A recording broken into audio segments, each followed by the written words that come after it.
Machiegni nyakoro mgajwange chendo ni mar migago nyinga Lydia Okeyo. Jalup jatend piny Kenya Professor Kithure Kindiki ojiwo tiyo kanyakla mar bede migepe mag piny owacho. Kata bed ni chike wa pacho kawo miyo moko kuom bede migepe go thuolo mar tiyo kendgi giwegi. Kowacho ni achiel mar oganda kendo nywako tije ma pacho ka biro tero piny Kenya mabor kendo biro neno ne piny Kenya goyo ndamo mowinjore mag dongruok. Okwa apisas mag piny owacho mondo mi hore olwedo eneno ni chenro duto mag piny owacho odhi yo makare. Magi owache kinde mano otele nyasi mar ketayanga chenro mag apis jamin buche mabiro tayo apisno kuom higni 4 mabiro. Nyasino noyure gi Renson Ngonga ma en jamin bucha pacho ka, George Murugara ma en jakom komiti marango weche chike od bura kod mamoko.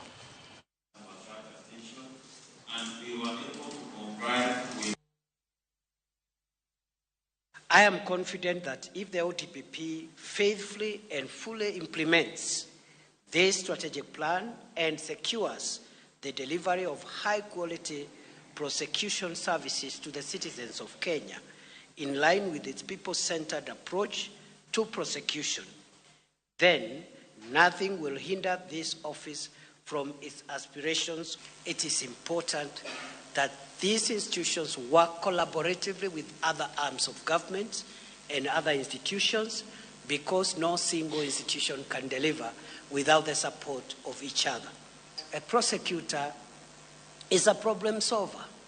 We need to fight corruption. The prosecutor must help the society by bringing to account those who misuse public resources.